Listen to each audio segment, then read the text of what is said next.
Masechet Baba Batra Daf Kuf Lamed Aleph, on commence Bezrat Hashem à la deuxième ligne. Baï Rava a demandé, Bebari et Ach. Rava demande sur un homme en bonne santé. Est-ce que ici aussi, Rabbi Yochanan ben Broka a dit son chidouche? Lui qui disait, un homme qui dit avant sa mort qu'il veut donner en héritage tous ses biens à un de ses fils, c'est valable, malgré que dans la Torah, l'héritage normal n'est pas comme ça. Tous les fils, ils se partagent. Mais, puisque c'est un héritier, alors, on peut dire sur lui héritage, même pour dire qu'il prend l'ensemble de ses biens. Là-dessus, Rava pose la question. Ben Rava, Bari et Ach. Et s'il était en bonne santé, est-ce que ici aussi ça marche ou pas? C'est-à-dire, Kikama Rabbi Yochanan ben Broka, Meshriv Mera.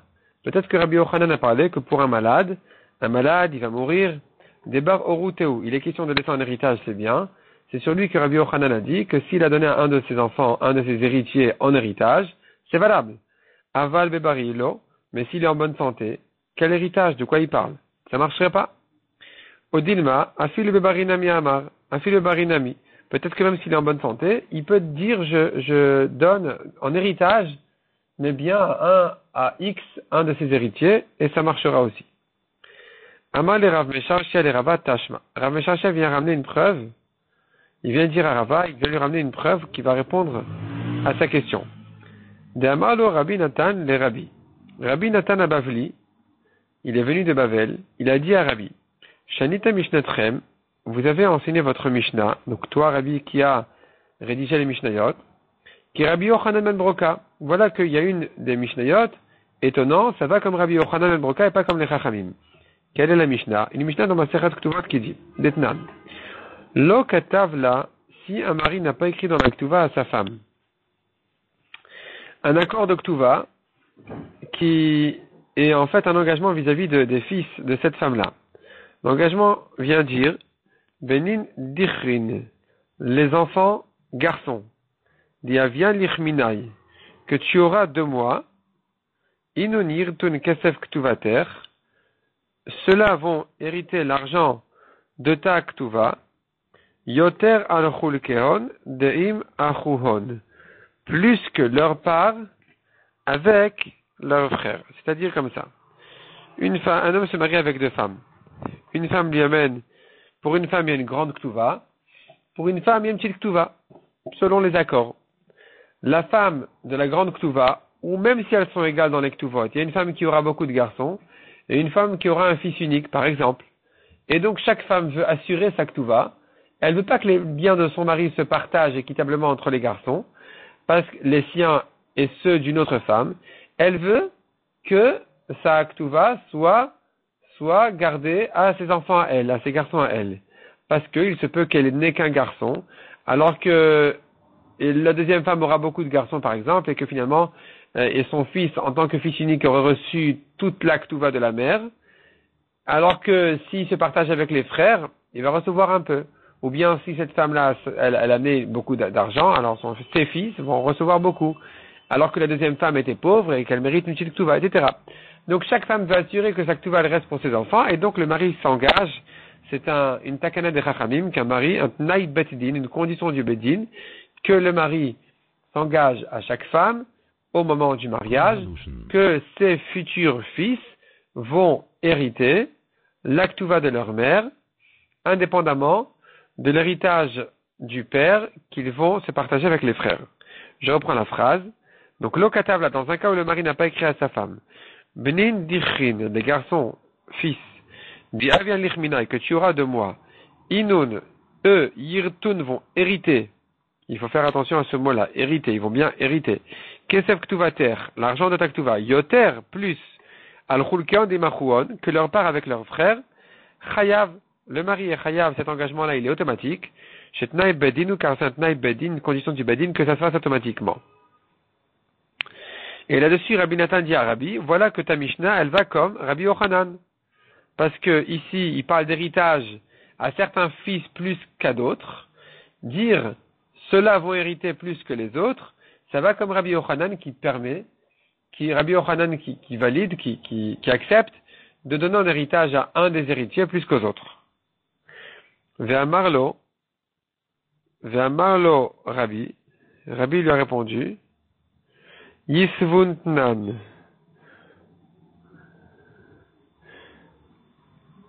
Rabbi a dit, Yisvun. Il faut pas dire dans la Mishnah Yirtun, ils vont hériter, mais Yisvun, ils vont prendre. C'est-à-dire, c'est un cadeau. Donc, le mari promet de donner en cadeau au fils de cette femme-là avec qui il se marie maintenant, l'actuva de cette femme-là. L'actuva de leur mère. Donc, c'est pas un héritage. C'est un cadeau. Même les Chachamim seront d'accord que c'est valable. Mais Amar Rabbi, après avoir donné cette réponse-là, Rabbi Nathan Abavli, Rabbi a dit, Yaldut Aitabi. C'était une bêtise de ma part de donner cette réponse-là. Yaldut, c'était enfantin, c'est la jeunesse qui m'a fait dire ça. C'est-à-dire, j'ai mal répondu. Ve'alti panai ben Nathan Abavli. J'ai osé dire une mauvaise réponse à Nathan Abavli. Pourquoi c'est une mauvaise réponse? Parce que Ela de Kaimalan, ce que nous tenons la lacha, qui dit Bnin Dichin, la Ktuva de Bnin Dichin, cette Ktuva là, cet engagement dans la Ktuva que les fils héritent, la Ktuva de leur mère, le Tarfam Yimeshabde, ils peuvent pas prendre des biens qui sont déjà vendus. C'est-à-dire que si le père a vendu des biens qui étaient engagés à la Ktuva de leur mère, il les a vendus de son vivant, les fils maintenant, après la mort de leur mère et de leur père, ne peuvent pas récupérer ces biens. C'est la preuve que c'est un héritage. Si c'est un cadeau, alors ils devraient récupérer le cadeau qui leur a été promis avant la vente. Si tu penses vraiment que c'était un cadeau, ils vont prendre et pas ils vont hériter. Pourquoi ils ne prendraient pas des biens vendus? Et là, c'est la preuve que Rabbi Nathan Bavli avait raison, que la vraie version dans la Mishnah, c'est Yirtun, ils vont hériter, et pas ils vont recevoir en cadeau. Et donc, sa remarque, en principe, elle devrait être vraie. Pourquoi, comment ils peuvent hériter selon les Chachamim? Cette Mishnah ne peut s'arranger que selon Rabbi Yochanan, qui accepte un héritage pour un héritier plus que les autres. Et donc, en fait, c'est faux de dire Isvuntnan. C'est faux de dire, c'est sûr que la vraie version, c'est pas Isvun, ils vont prendre, mais Yirtun, ils vont hériter. Et dire qu'ils vont hériter, ça pourra quand même se comprendre que, c'est-à-dire ici, il y a quand même une réponse à la question de Rabbi Nathan. Comment est-ce que hériter, ça marche ici? En fait, c'est un cadeau, mais on parle d'héritage juste pour dire que ils vont pas prendre des biens vendus. Comme si c'était un héritage. En tout cas, la Gemara revient et dit comme ça. Man shmatle de itla isvara. Donc en fait, la Gemara ici, là, on refait un pas en arrière. Rabbi est en train de dire, c'est vrai, la vraie version ici c'est Yirtun et pas Isvun, c'est un héritage et pas un cadeau. La preuve c'est qu'ils prennent pas des biens vendus, donc il faut dire que ce n'est qu'un héritage. Si c'est un héritage, revient à la question de Rabbi Nathan Bavli, cette Mishnah ne va que comme Rabbi Yochanan ben Broka. Et la Gemara dit donc, Man shmat le deitla isvara, qui est le Tana qui pense comme ça? Rabbi Yochanan ben Broka. Ou Shma Mina, tu vois de là, Afilu Bebari. Il est en bonne santé cet homme-là. Cet homme-là, n'oublions pas, il est en train de se marier. Il n'est pas en train de se marier à l'hôpital. Il n'est pas mourant au mariage. Il est en très bonne santé, il va danser et en bonne santé, donc il n'y a aucun problème. Maintenant, il est en bonne santé, il fait des promesses sur son héritage. Donc tu vois, un tel va hériter plus que l'autre. Donc tu vois, ça répond à la question de Rava que selon Rabbi Yochanan, on peut donner un héritage même s'il est en bonne santé. Amar les Rafapa l'a abayé. Rafapa dit abayé non, c'est faux. La preuve elle est fausse. Ben leman d'amari svun ou ben leman d'amari yirtun. Aussi bien selon la version qui dit ils vont prendre que selon la version qui dit ils vont hériter. On a un problème de toute façon. On ne peut pas acquérir, donner quelque chose qui n'est pas encore au monde. Même selon le Tana Rabbi Meir qui dit un homme peut acquérir quelque chose qui n'est pas encore au monde, tu peux l'acquérir à quelqu'un qui est déjà là. Mais acquérir aux enfants qui vont naître de ce mariage, c'est pas un kinyan normal, ça n'existe pas. Je ne peux pas acquérir quelque chose à quelqu'un qui n'est pas encore né. Même selon Rabbi Meir. Donc, ça marche pas. Donc, comment ici marche cette promesse-là, cet engagement-là, d'acquérir aux fils de cette femme-là qui vont naître? Et la Tnaï Bedin Shane. Tu es obligé de dire que puisque c'est un Tnaï Bedin, ça surmonte tous les obstacles, tous les problèmes. Le Bedin a décidé qu'un homme doit s'engager, qu'un homme donc puisse s'engager aux fils qui vont naître de cette femme-là, que eux reçoivent les biens de la Ktuva de leur mère. Et cette donnée-là de dire que Tnaï Bedin Shane, elle va nous aider aussi à dire, Achanami Tnaï Bedin Shani, ça peut répondre aussi au problème de Rabbi Yochanan ben Broka et dire, même les Chachamim seront d'accord, malgré qu'en général, tu ne peux pas donner un héritage quelque chose à un héritier de plus que l'autre.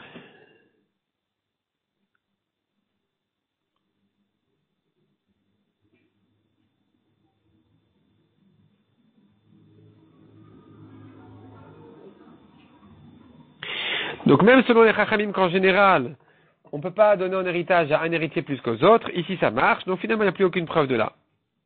Tu peux dire c'est un héritage, et tu peux dire que ici c'est valable, même s'il est en bonne santé, même selon les Chachamim, c'est un Tnaï Bedin. À Marley, il a répondu non, il y a quand même une preuve à tirer de là.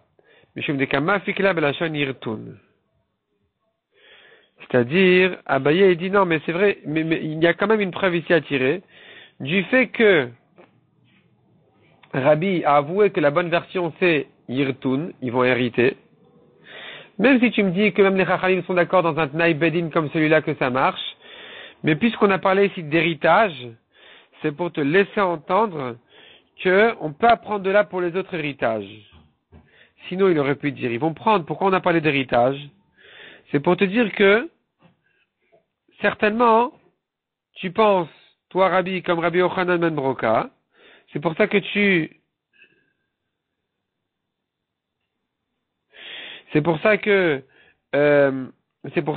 donc, tu parles d'héritage.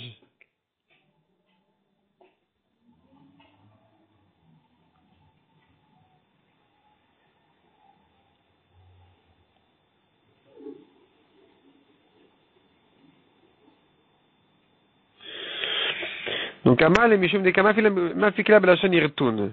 Du fait que le langage, il est héritage, c'est là où on entend que la Mishnah a tendance à penser comme Rabbi Yochanan ben Broka. Adar Amar Abaye Lav Milta Idamre. Abaye, finalement, il regrette et dit non, je me suis trompé. Je me suis trompé de dire que Rabbi aurait dû dire Yisvun et pas Yirtun.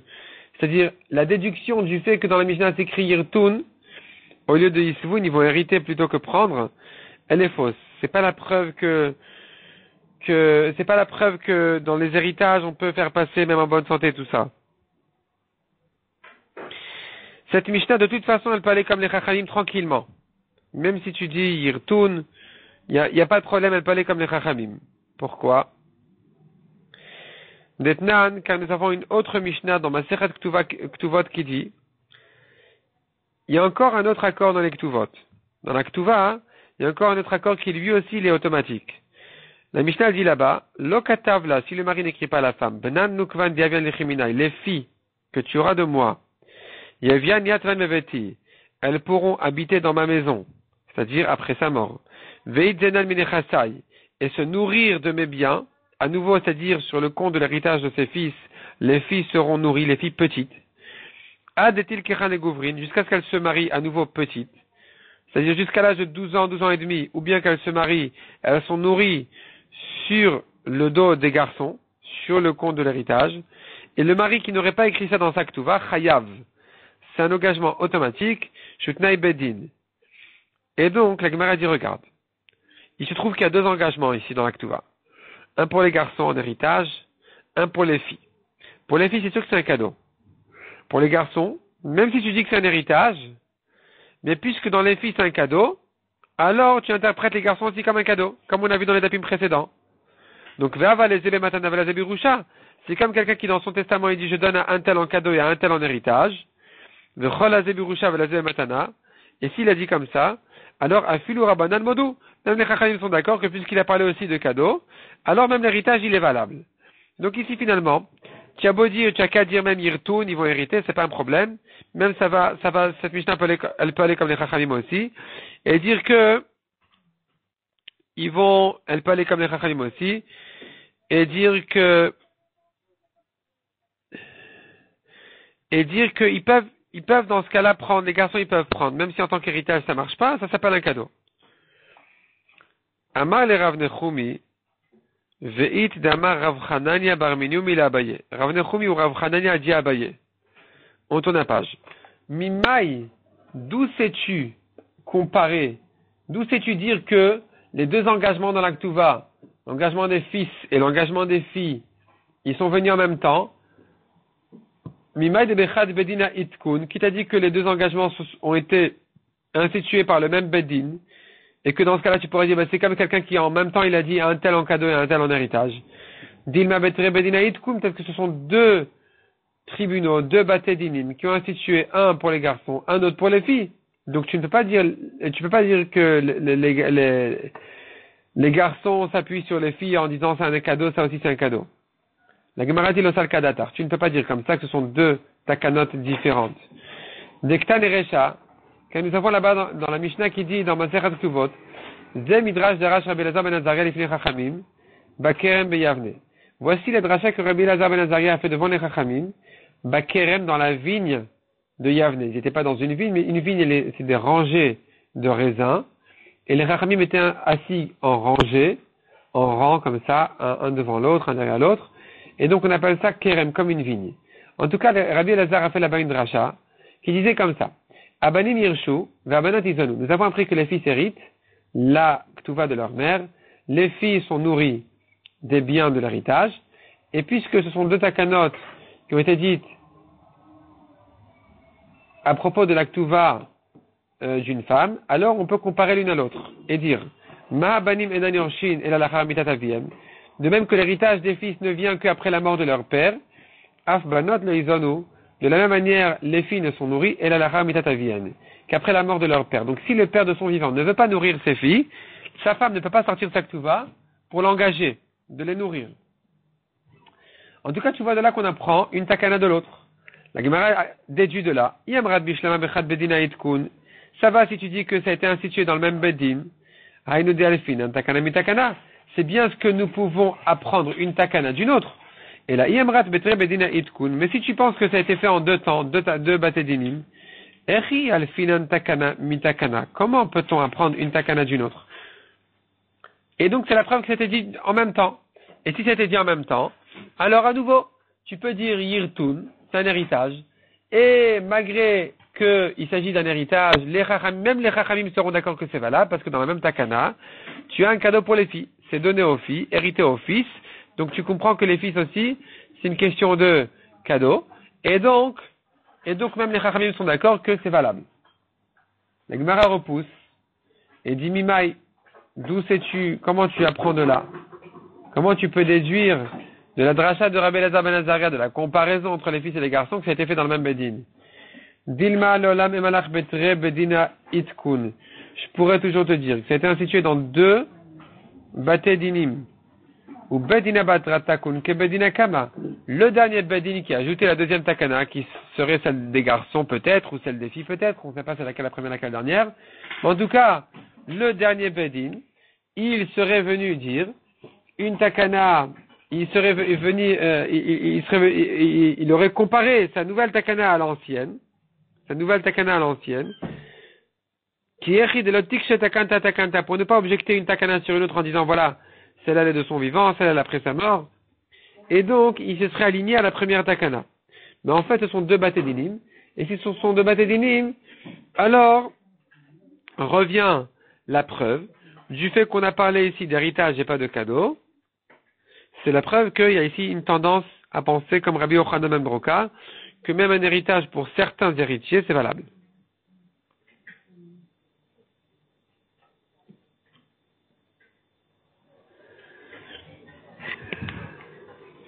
Et c'est pour ça que Rabbi donc a eu besoin de corriger la version et dire non, en fait, il faut pas dire c'est un héritage, il faut dire yisvun tnan, ils vont prendre en cadeau.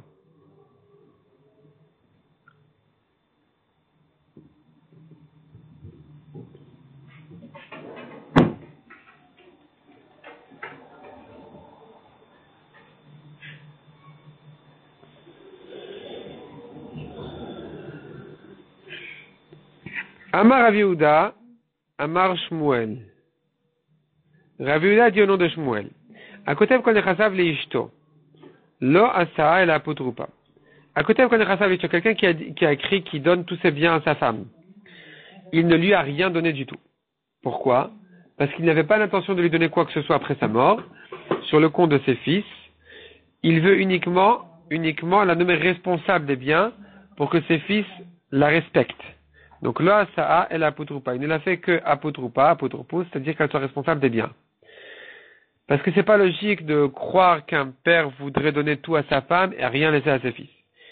La Gemara dit Pshita, Beno Agadol, lo asol apotropous. Il est évident, c'est clair, qu'un homme qui a donné tous ses biens, qui écrit tous ses biens à son fils grand, c'est pas qu'il a l'intention de tout donner au grand et de rien laisser aux autres. Simplement, il veut que les autres le respectent et que ça veut dire, il sera le responsable. Benoît Katan Mai. Mais si c'est pas son grand-fils, c'est un des petits, est-ce qu'on va dire ici aussi que le père est intéressé qu'on le respecte et il ne lui a rien donné? Ou on va dire non, il lui a lui donné. Il avait vraiment l'intention de tout lui donner. Donc, Mai, qu'est-ce que tu diras ici? Itmar Rav Chanila Ibaridi Amar Shmuel, Afilub no Katan et Mutal Barissa. Il vient dire Shmuel, même si c'est le plus petit de ses enfants, même si c'est encore un bébé dans le berceau, s'il lui a tout donné, il n'a pas eu l'intention de tout lui donner sur le compte de ses frères, il ne veut que le nommer responsable de manière à ce qu'on le respecte. La Gemara continue et dit, Pshita bno ve'acher, il est évident que si maintenant il a donné tous ses biens à un de ses fils, ou bien à un étranger, alors ici on n'a pas de question. Ici ça sera clair la halakha. Acher matana. Pour l'étranger, je dirais que s'il lui a donné tous ses biens, c'est qu'il lui a donné en cadeau parce qu'il n'y a pas de raison de soumettre ses fils à le respecter. Donc sûrement il a voulu lui donner en cadeau. Et si vraiment il voulait le nommer apotropous, il aurait dû dire clairement, je ne fais que le nommer apotropous, responsable. Donc c'est sûr qu'il lui a tout donné cadeau pour une raison qu'il connaissait, pour une raison que le père avait. Ubno apotropous. Mais si c'est son fils, c'est clair que il n'avait que l'intention de le nommer apotropous responsable et pas qu'il lui a donné en cadeau. Parce que il a un intérêt qu'on respecte son fils, que ses fils respectent le fils qui a reçu. Si on lit la parenthèse, alors Ishto ve'acher, s'il a donné ses biens à sa femme ou bien à un étranger, le'acher ve'matana, donc à l'étranger c'est sûr que c'est un cadeau comme on a dit parce qu'il n'y a pas de raison de soumettre ses fils à le respecter, et donc c'est un cadeau qu'il lui a donné, alors que ve'ishto apotropous, sa femme, il veut qu'on la respecte, donc il a nommé, comme on a dit, il n'a fait que la nommer apotropous. Ishto arusa ve'ishto grusha bematana. Si sa femme, elle n'est que fiancée alariquement, ça veut dire il y a eu des kiddushin, ou elle est divorcée, il lui a tout donné ses biens, c'est sûr que c'est en cadeau, parce qu'il n'a pas d'intérêt, il n'a pas d'intérêt à ce que ses fils la respectent, il cherche pas à ce qu'il la respecte.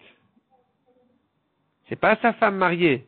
Donc il cherche pas à ce qu'il la respecte. Pourquoi il lui donnerait tous ses biens? C'est vraiment un cadeau. Ibayalo. Par contre, on va se poser la question. Bat et Telabanim. Il a donné à sa fille alors qu'il a des fils. Il a tout donné à sa fille. Veisha et Telachin. Ou bien il n'a pas d'enfant. Ses frères vont l'hériter. Il donne tout à sa femme. Ou bien Veisha et Telbna Baal. Il donne à sa femme alors que il a des fils d'une autre femme. Maou. Quelle est son intention ici?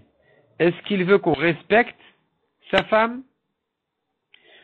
Est-ce qu'il veut qu'on respecte sa fille parmi les fils, et donc elle n'est que apotropous, ou sa femme, il veut que ses frères la respectent, ou bien que ses autres fils respectent cette deuxième femme, et qu'en fait elle n'est que apotropous, elle n'est que responsable, ou bien il avait vraiment l'intention de lui donner un cadeau, et qu'il n'a pas vraiment d'intérêt à ce que, il cherche pas vraiment à les soumettre à la respecter, que ses frères respectent sa femme, ou que ses fils d'une autre femme respectent celle-là. Donc, il ne sait pas ça son intérêt, et donc sûrement il a voulu lui donner vraiment un cadeau. Amar Ravina Mishme de Rava, il répond Ravina au nom de Rava, Bekulu Lokana, Leba Mishta Rusa Vishta Grusha. C'est-à-dire, dans tous les cas, elle n'acquiert pas, sauf si c'est sa femme fiancée ou divorcée, là c'est sûr qu'elle acquiert. Mais dans le cas de la fille parmi les fils, la femme parmi les frères, ou la femme parmi les autres fils, eh bien, c'est que il ne veut uniquement qu'on la respecte. Elle est que apotropous. Rav Avira Mishme de Rava Amar, Bekulu Kane, lui dit dans tous les cas, elle acquiert. Donc déjà, la femme divorcée et fiancée, c'est sûr qu'elle acquiert, comme on a dit, parce qu'il n'a pas d'intérêt à ce qu'on la respecte. Mais il ajoute encore un cas, les bar me'aisha etel ha'achin ve'isha tebne abal. Mais pas la femme vis-à-vis de ses frères, à lui, ou de ses fils d'une autre femme, ici, elle n'acquiert pas. Elle n'est qu'apotropousse, son intérêt n'est que uniquement que on la respecte. Donc finalement, la marloquette entre eux, il ne reste plus qu'un cas qui est en marloquette entre eux, c'est la fille parmi les fils. Selon Ravina, elle n'acquiert pas, parce que Ravina a dit aucune femme n'acquiert sauf la divorcée et la fiancée. Donc, cette fille parmi les fils n'acquiert pas. C'est que pour qu'on la respecte. Et selon Rav Avira, elle acquiert oui. Parce que Rav Avira, il a dit, elles ont toutes acquis. Donc, la fille parmi les fils, elle a acquis. Et la divorcée et la fiancée, elles acquièrent. Mais pas la femme à côté des frères ou la femme à côté des fils. Ici, son intérêt n'est que qu'on la respecte. Donc, la marloquette de Ravina et Rav Avira ne reste finalement que pour la fille parmi les fils. Est-ce que son intérêt est uniquement qu'on la respecte et qu'elle soit apotropousse, ou bien il a vraiment eu l'intention de lui donner tout en cadeau?